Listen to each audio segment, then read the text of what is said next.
de sódio do alimento, para ver se aquele alimento que a gente está ingerindo tem essa proporção aqui, ó. Se for diferente disso aqui, largue esse alimento de lado, porque ele vai complicar a sua vida. Os outros, nem tanto. Todos eles têm que ter uma certa proporção. Mas esses dois aqui, ó, é nessa proporção que a gente tem que absorver. Se ele tiver, vamos dizer assim, em partes, né, 500 gramas de potássio, não é 500 gramas, não vai ter nunca isso, mas tiver 500, na proporção, tiver 40 de potássio para 1 de sódio, já está ficando longe. Não é bom a gente absorver. A gente pode usar, aí pode usar, mas pouco. À medida que vai aumentando essa relação, 100, 200 de potássio, menos a gente pode comer daquilo, porque mais vai desequilibrar a gente. O detalhe está na quantidade, tá certo? Não é que não pode, é a quantidade. Não comer todo dia, comer um pouquinho só, que aí não vai afetar muito. E não tornar aquele alimento hábito. O problema todo é uma coisa muito desequilibrada para o alimento da gente, ser um hábito, você absorver aquilo todo dia. Aí é que vai causar um problemão.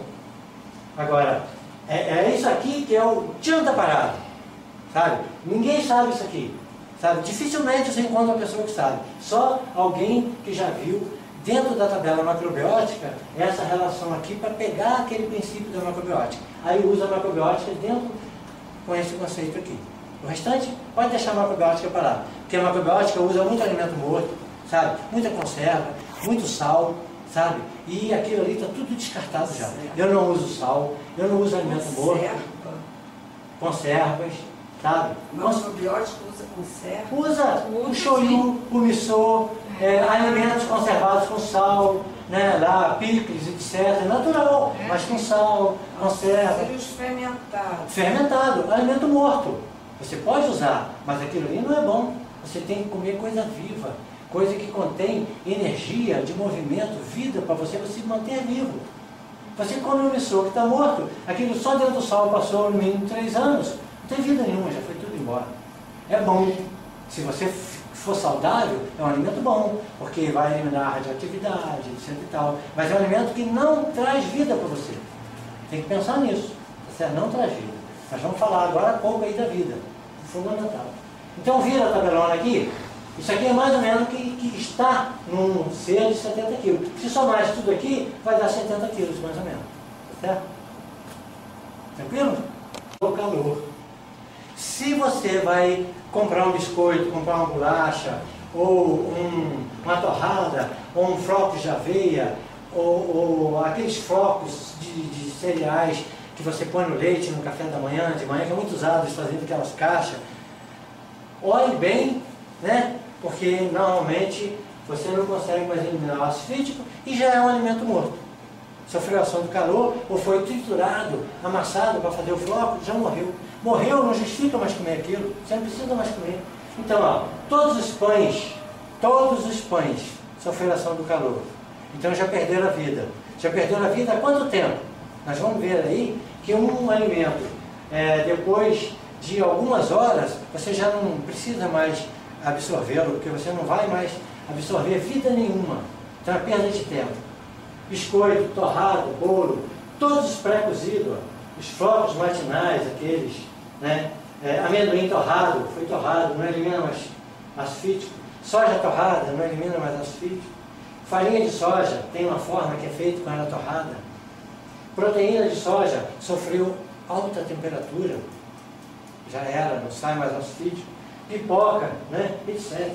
Então, tudo que você for apanhar para comer, pare e dê uma olhada. Esse alimento aqui, ele está vivo? Já foi morto? Sofreu ação do calor, etc. Por quê? Se ele não sofreu ação do calor, ele pode até ainda ser hidrolisado pela fitase. Porque se ele não estiver muito velho, a fitase ainda pode entrar em ação, você até eliminar o ácido fítico.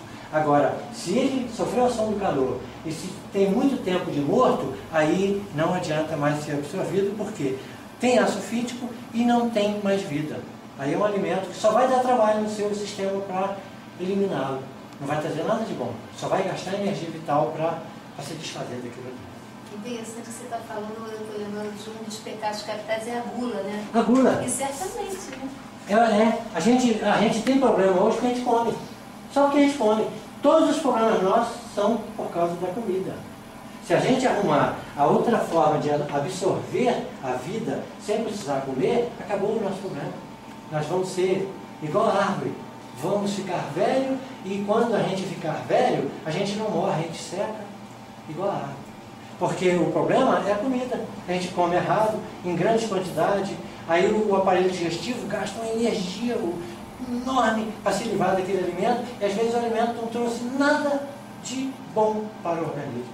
Só gastou um pouquinho da energia vital que a gente tinha, porque a gente pega no sol, respira um pouco de prana no ar, né? Na água que a gente bebe, se tiver o oxigênio livre na água, aí pega um pouquinho de vida na água, aí esse é que vai mantendo a gente.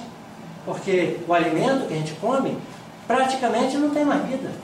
Aí só vai gastar aquele pouquinho de vida que a gente já tem. Agora, quando a gente come um alimento beneficiado, aquele arrozinho que foi tirado a casca, é um alimento muito bom, é gostosinho, todo mundo gosta, mas vantagens, entre aspas, né? Vantagens, quais são? Né? Calorias, é perdido naquele processo? Nada, porque a caloria não perde, só sai aquela caixinha por fora, a caloria é mais a parte do interior do grão. Proteína perde 30%, as gorduras 41%, fibras 92%, quase 100% das fibras é perdida no processo de beneficiamento. Cálcio, 50% do cálcio vai embora no arroz ou no trigo quando ele é beneficiado, ele passa para a condição de grão.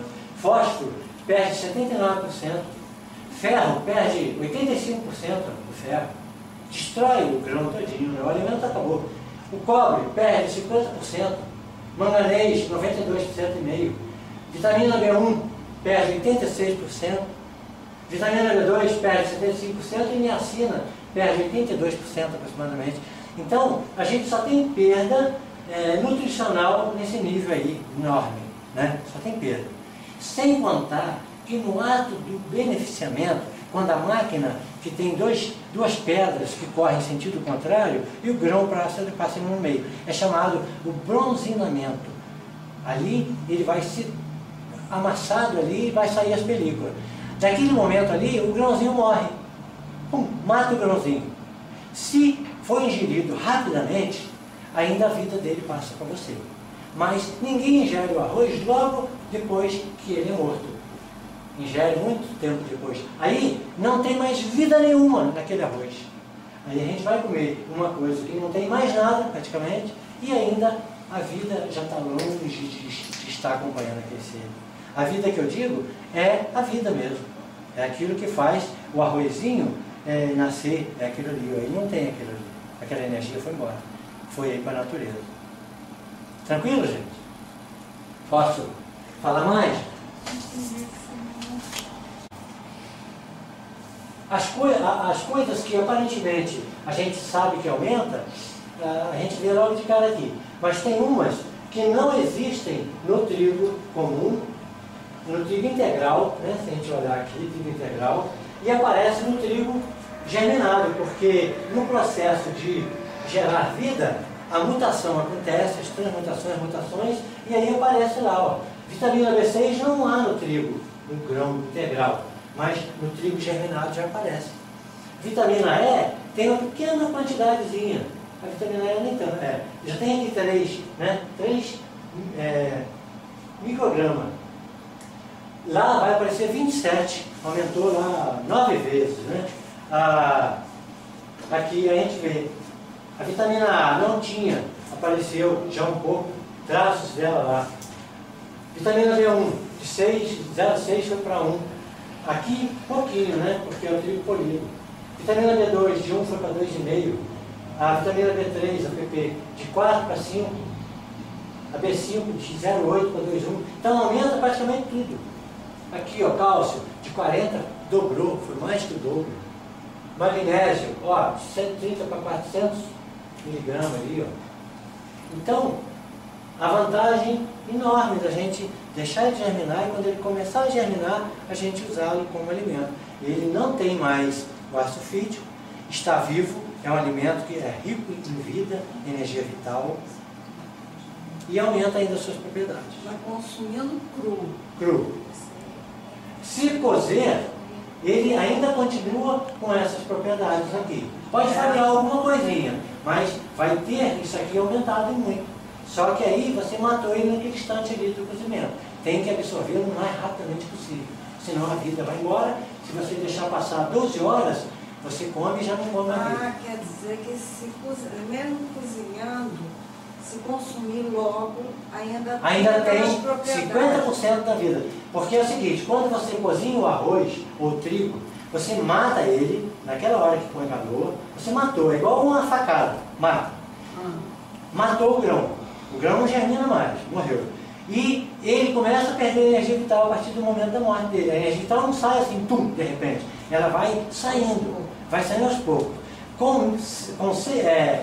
No ato da morte, perde 60%, mais ou menos 50% da energia vital. Mais ou menos 50%.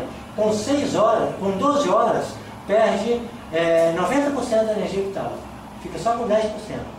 Depois de 12 horas que você cozinhou o alimento, você não adianta mais absorvê-lo porque a energia vital já foi toda embora. Sabe? Então o alimento deve ser cozido sempre que for feita a refeição, né, naquele momento ali de absorver a refeição. Eu vou mostrar aqui essa tabelinha. Olha só.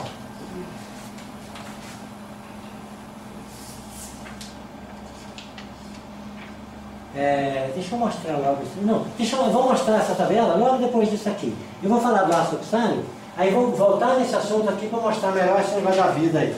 Olha só, nós falamos do ácido fítico, depois se a gente tiver dúvida aí a gente volta a falar mais, mas deixa eu falar do ácido oxálico, que é o seguinte, esse elemento aqui, ele aparece em várias publicações como venenoso. Esse elemento, o ácido oxálico, como venenoso. Tem vários autores que chamam dessa forma. Porque ele vai causar um problemão nos nossos rins e vai se juntar principalmente a todos esses minerais metálicos, mas principalmente ao cálcio. Ele vai se quelar com o cálcio. Então, o que vai acontecer? O ácido oxálico, ele vai formar o oxalato de cálcio quando se liga ao cálcio. O oxalato de ferro, igualzinho o ácido fítico. O oxalato de zinco. E aí vai ser eliminado nas fezes, da mesma forma. Só que tem um detalhe. Nós não podemos eliminar o ácido oxálico dos alimentos. A gente só tem que eliminar esses alimentos da nossa mesa. Porque o ácido oxálico, ele não sai com calor, nem com o colocar de molho. Os vegetais que têm quantidade alta de ácido oxálico, eles têm que ser banidos. O branco já não tem nem ácido oxálico. Sabe? O branco tem praticamente zero de ácido oxálico. Então o que a gente tem que fazer com relação ao ácido oxálico, que ele leva embora também principalmente o cálcio, porque ele existe para a defesa da planta. A planta não pode ter muito cálcio, então ela tem o ácido oxálico para se ver livre do cálcio, porque o cálcio causa um problemão para ela. Aí ela tem ácido oxálico para se livrar do cálcio. Mas o nosso mecanismo de equilíbrio do cálcio é outro. Não precisa ter o ácido oxálico. E nós funciona diferente. A gente vai comer uma coisa que tem muito ácido oxálico, aí causa problema. Então é eliminar os produtos que contêm ácido oxálico. Almeirão, pela constituição dele,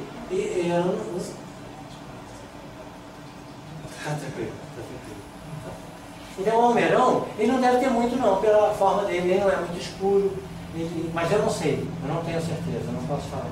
Eu não vi tabela ainda com o almeirão. O amendoim cru, germinado, pode consumir? O amendoim, ele tem bastante ácido oxálico. Então é um alimento que você... Mesmo germinado? Germinado, ele contém ácido oxálico. O ácido oxálico você não elimina. Não elimina com a fermentação. Você só elimina com a fermentação o ácido fítico. O ácido oxálico permanece. Aí ele vai para o seu organismo e vai jogar o ácido fora, o cálcio fora. Esse cacau em pó que estava ali, ele seria que tipo de chocolate? É o cacau em pó. Ou é o cacau preparado já? É qualquer um cacau que tem essa característica de não ser mais aquela planta original, né? Não é a planta original, é quando ele já está nesse processo já, usar, né? Tem essa característica de